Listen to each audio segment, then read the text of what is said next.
दिमाग का शांत रहना, दिमाग का खाली रहना बेहद जरूरी है। इसलिए जिंदगी में अपने स्टैंडर्ड तय कीजिए, कहाँ लड़ना है, कब लड़ना है, किससे लड़ना है, और यकीन मानिए जिंदगी लड़ने के इतने मौके देगी जिसकी हद नहीं, खूब मौके देगी। इसलिए 3-4 साल जब तक ये तैयारी करो, चुप रहिए, जितना सुन सकते हो लोगों की सुनिए, उसके बाद बोलना। नवजोत सिंह सिद्धू को जानते हो? जानते हो? जानते हो सारे? क्रिकेट की कमेंट्री करता है, पॉलिटिकल पार्टी से चुनाव लड़ता है, डॉक्टर चैलेंज में वही बैठा रहता है, कपिल शर्मा वाले शो के अंदर भी आ जाता है। ऐसे खूब सारे अलग अलग काम करता है और खूब बोलता है, इतनी चीजें बोलता है, इतने तो शायरियां बोलता रहता है, चकदे फट्टे नपदे किलीन पता नहीं क्या क्या करता रहता है।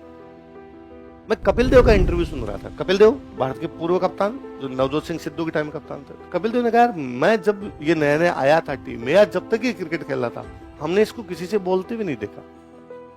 ये बोलता ही नहीं था यार, चुप ही रहता था। वो बंदा कई साल तक चुप रहा, उसने लिया, फिर उसने कहा अब तुम सुनो, अब मैं ही बोलूंगा, तुम टीवी में कुछ ही लगाओगे, मैं ही दिखूंगा। और कितना बोलता है। तो अभी अपने ग्रहण कीजिए, फिर फट जाइए दिन बम बन के, तो उसके बाद सब चीजें आसान हो जाएगी।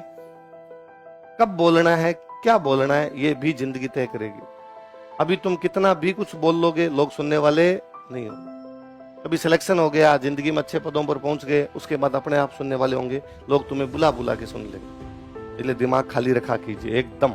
मैं जब पढ़ाने लगा तो मैंने नोटिस किया कि मैं क्लास ले रहा हूँ, मान लो 11 से 1 बजे की, मम्मी को लगा 12 बजे खाना वाना खाने के बाद लगे बात कर लेते हैं। मम्मी ने फोन किया, अब मेरे से क्लास में फोन उठाया नहीं जाए। अब मान लो मम्मी का फोन आया 12:15 बजे, अब मेरे से 12:15 से 1 वाली क्लास नहीं ली जा रही। मेरा दिमाग उधर है, क्यों फोन किया होगा, तो घटना तो नहीं हो गई होगी, क्या दिक्कत है। और यदि कभी दोबारा आ गया तो मैं लाइन ही भूलने लग गया कि अगली लाइन क्या लिखना है। नया नया मास्टर था तो वैसे डर लगता यार कुछ भूल नहीं जाए और नहीं जाए। फिर मैंने दिन घर वालों को स्पष्ट तौर पे कहा कि सुबह 7 बजे से लेकर शाम को 7 बजे तक मुझे तब तक कोई कॉल ना किया जाए जब तक ये ना लगे कि एक आदमी मर रहा है और उसको केवल मैं बचा सकता हूँ। दुनिया में एक ही व्यक्ति बचा है, वो ही इसको जिंदा रख सकता है, बाकी कोई इसको बचा नहीं सकता। संजीवनी बूटी केवल मेरे पास में है, तो मुझे कॉल देना। उसके बाद मेरे घर वालों को भी कॉल नहीं किया। हम स्प्रिंग बोर्ड में जीते लोग हैं, तो हमारे में साइंस वाले डॉक्टर साहब को छोड़ के हम सारे स्टूडेंट हैं सर के, यही तैयारी करते थे और करते थे। तो हमारा वो प्रथम दृष्टि एक्सपीरियंस है। मेरा तो मैं व्यक्तिगत हमेशा बताता हूँ कि जिस दिन क्लास के अंदर बिना किसी से बात किए, मेरा ये भी रूल था कि भाई 4 घंटे की क्लास है, 2 घंटे की क्लास है, तो किसी से बोलना नहीं है उन 4 घंटे। बाहर जाके मैं पंचायती कर लूंगा, हो सकता है जिससे मुझे बातचीत करनी है मैं उस दोस्त को लेके चाय की थड़ी पे बैठूंगा और अगले 1 घंटे तक उससे बातचीत कर लूंगा, या बाहर कोचिंग के बाहर खड़ा होकर बात कर लूंगा, या मेरे रूम बुला लूंगा उसको, आ जा यार आज शाम को पंचायती करेंगे, मूवी देखने चले जाएंगे। ये जब क्लास में 4 घंटे चल रहे हैं तब नहीं बोलना, आपको बोलना ही नहीं है किसी से। और यदि मेरे पड़ोसी ने कभी बोलने की कोशिश की तो मैंने अगले दिन सीट चेंज कर दी। मेरा 2 था कि एक तो मैं जब बोलूंगा तो मेरा कंसंट्रेशन भंग हो जाएगा, मेरी चीजें याद नहीं होगी। दूसरा मेरा यह था कि यदि सर सामने खड़े और फिर यदि बोलते तो बदतमीजी होती, तो नहीं बोलना। अपने बाद में बोले, बात कर लेंगे खूब, मैं तो बोलने में था खूब बातूनी आदमी हूं, तो मैं बाहर जाके बातचीत कर लूंगा, अभी इससे क्या बातचीत करनी। फिर भी मान लो कभी ऐसा हुआ हो कि पड़ोसी बैठा और उससे बातचीत हो गई हो, उस 10 मिनट 15 मिनट में जब वो बातचीत हुई, उस समय जो टॉपिक समझाया गया हो वो कभी समझ में नहीं है, दिमाग वहीं चलता रहा। बाकी छोड़ो, आप मत कहता हूं आप कोचिंग आते हो 7 बजे, उससे पहले कोई फोन आ जाए आपके, कोई टेंशन की बात बता दे और बता दे, आपका 4 घंटे मन नहीं लगेगा क्लास में। होता कुछ ही नहीं है, आप सीट पर कहीं भी बैठ जाएंगे, उससे भी कोई फर्क नहीं पड़ेगा। ये एक वाली गलतफहमी मैंने आपको बताई दी थी कि आगे बैठने से पीछे बैठने से यदि असर पड़ता, तो हम कोचिंग वाले इतने तेज लोग हैं कि आगे वाली सीट की फीस डबल कर देते, और हम कहते कि आगे वाली सीट प्राप्त करनी है तो डबल फीस दीजिए, क्योंकि यहीं से होते हैं सिलेक्शन।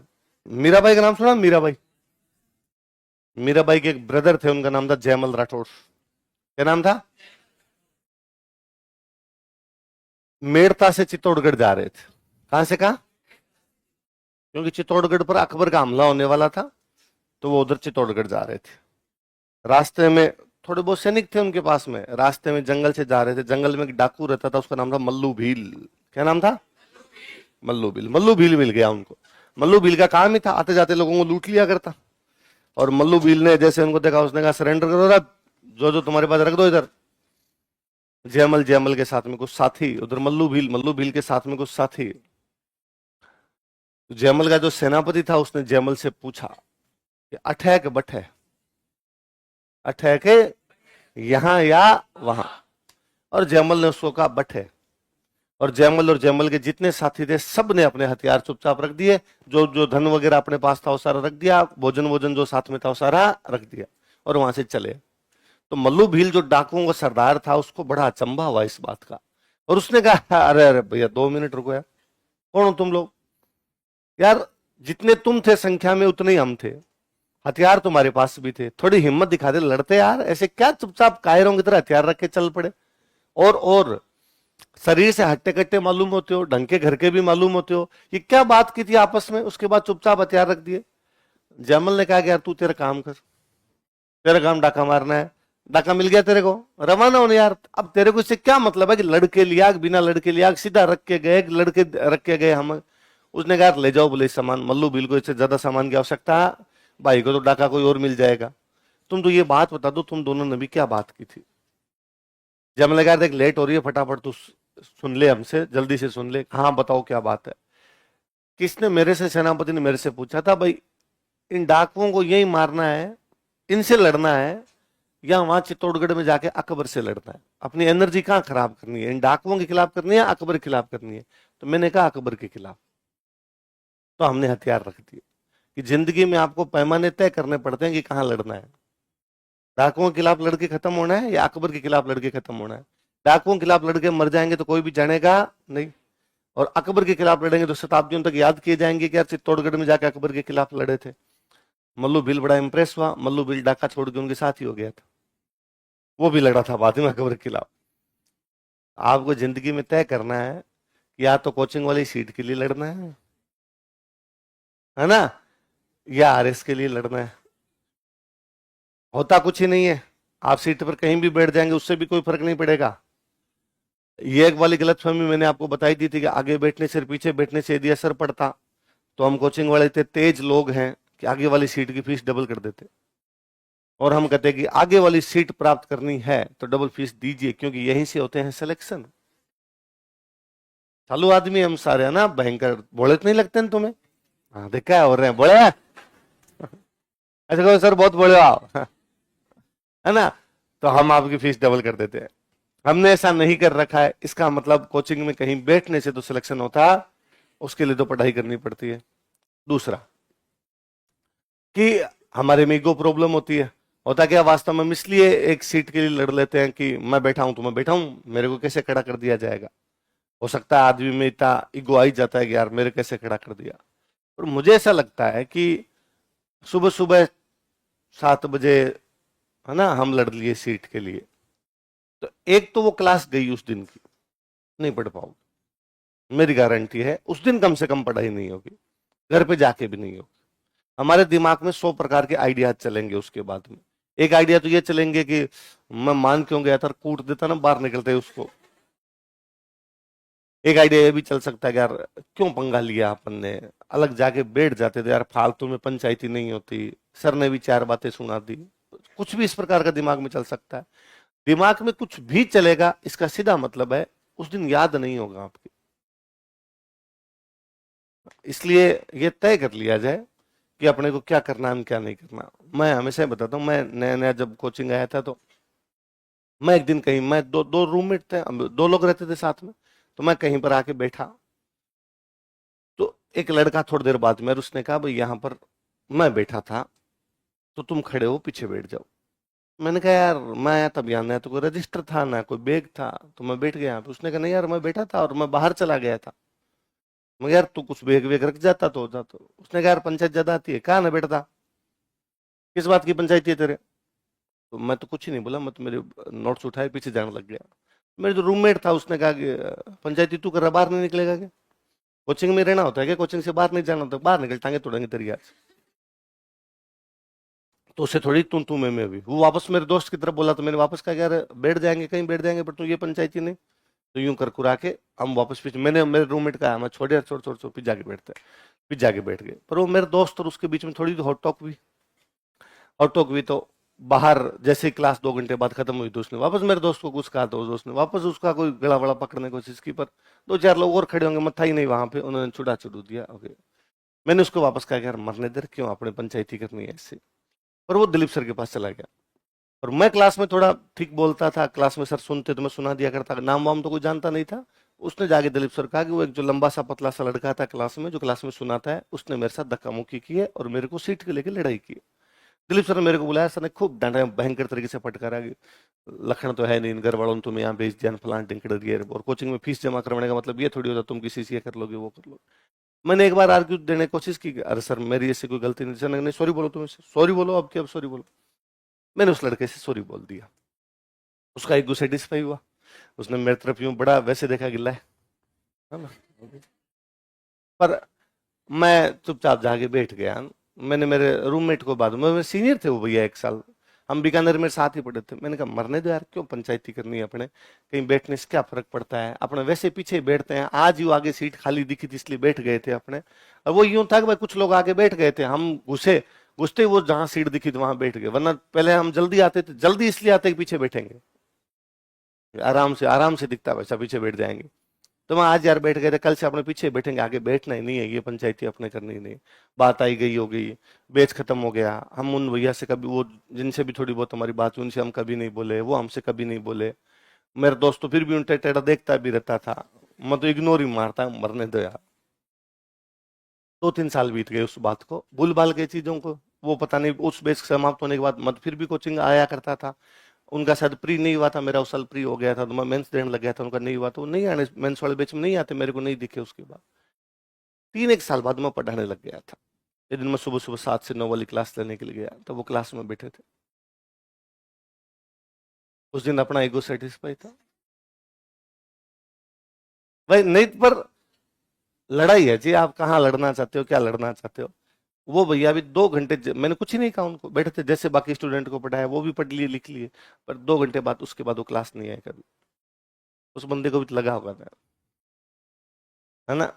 तो तय कीजिए लड़ाई कहाँ करनी है। उस दिन सीट चेंज कर दी थी, वो वहीं उसी सीट पे थे जिसके लिए लड़े थे, मैं थोड़ा ऊपर था, सीट चेंज ही तो थी और क्या थी, है ना। तो ये आपको तय करना है कब क्या करना है, कब क्या नहीं करना, और कुछ ही नहीं होता इससे। उस दिन एक दिन की पढ़ाई खराब हो जाती है। और मेरा, मैं क्या, हम स्प्रिंग बोर्ड में जीते लोग हैं, तो हमारे में साइंस वाले डॉक्टर साहब को छोड़ के हम सारे स्टूडेंट हैं सर के, तो यही तैयारी करते थे और करते थे। तो हमारा वो प्रथम दृष्टया एक्सपीरियंस है, जैसे मेरा, तो मैं व्यक्तिगत हमेशा बताता हूँ कि जिस दिन क्लास के अंदर बिना किसी से बात किए, है ना, मेरा ये भी रूल था कि भाई 4 घंटे की क्लास है, 2 घंटे की क्लास है, तो किसी से बोलना नहीं है उन 4 घंटे। बाहर जाके मैं पंचायती कर लूंगा, हो सकता है जिससे मुझे बातचीत करनी है मैं उस दोस्त को लेके चाय की थड़ी पे बैठूंगा और अगले 1 घंटे तक उससे बातचीत कर लूंगा, या बाहर कोचिंग के बाहर खड़ा होकर बात कर लूंगा, या मेरे रूम बुला लूंगा उसको, आ जा यार आज शाम को पंचायती करेंगे, मूवी देखने चले जाएंगे। ये जब क्लास में 4 घंटे चल रहे हैं तब नहीं बोलना आपको, बोलना ही नहीं है किसी से। और यदि मेरे पड़ोसी ने कभी बोलने की कोशिश की तो मैंने अगले दिन सीट चेंज कर दी। मेरा दो था कि एक तो मैं जब बोलूंगा तो मेरा कंसंट्रेशन भंग हो जाएगा, मेरी चीजें याद नहीं होगी। दूसरा मेरा यह था कि यदि सर सामने खड़े और फिर यदि बोलते तो बदतमीजी होती, तो नहीं बोलना, अपने बाद में बोले, बात कर लेंगे खूब, मैं तो बोलने में इतना खूब बातूनी आदमी हूँ, तो मैं बाहर जाके बातचीत कर लूंगा, अभी इससे क्या बातचीत करनी। फिर भी मान लो कभी ऐसा हुआ हो कि पड़ोसी बैठा और उससे बातचीत हो गई हो, उस 10 मिनट 15 मिनट में जब वो बातचीत हुई, उस समय जो टॉपिक समझाया गया हो वो कभी समझ में नहीं है, दिमाग वहीं चलता रहा। बाकी छोड़ो, आप मैं तो कहता हूँ, आप कोचिंग आते हो 7 बजे, उससे पहले कोई फोन आ जाए आपके, कोई टेंशन की बात बता दे और बता दे, आपका 4 घंटे मन नहीं लगेगा क्लास में।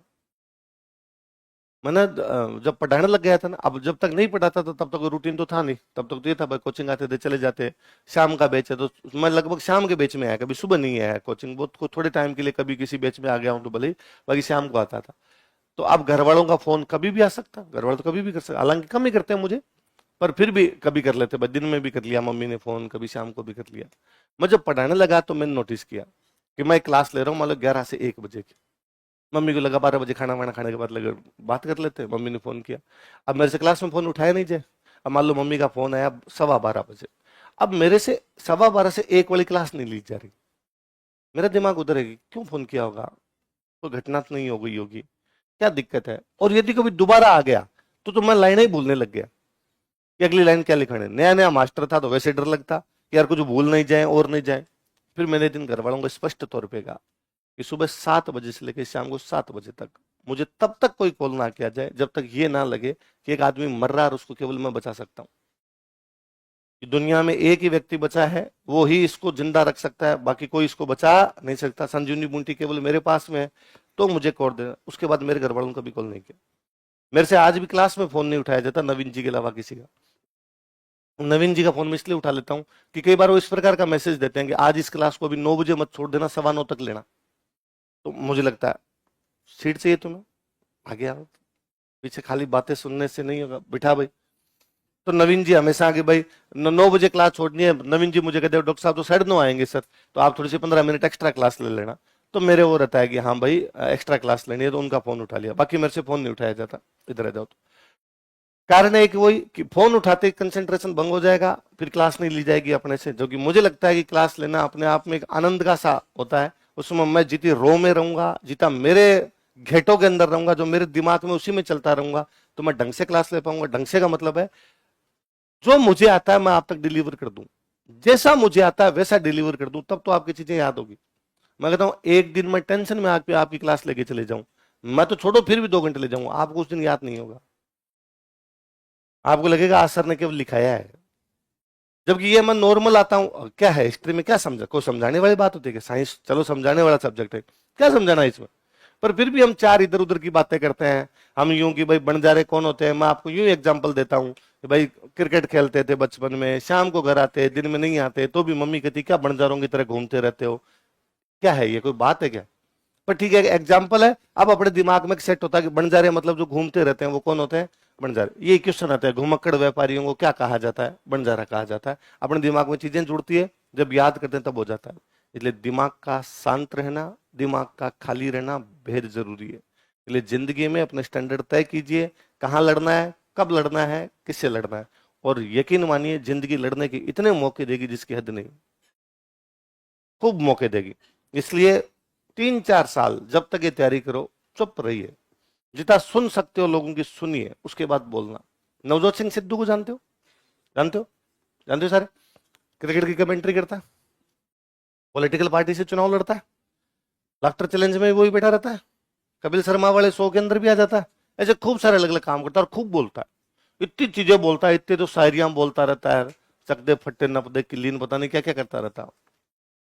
मैं कपिल देव का इंटरव्यू सुन रहा था। कपिल देव भारत के पूर्व कप्तान, जो नवजोत सिंह सिद्धू के टाइम कप्तान थे। कपिल देव ने कहा यार मैं जब ये नया नया आया था टीम में, यार जब तक ये क्रिकेट खेल रहा था हमने इसको किसी से बोलते भी नहीं देखा, ये बोलता ही नहीं था यार, चुप ही रहता था।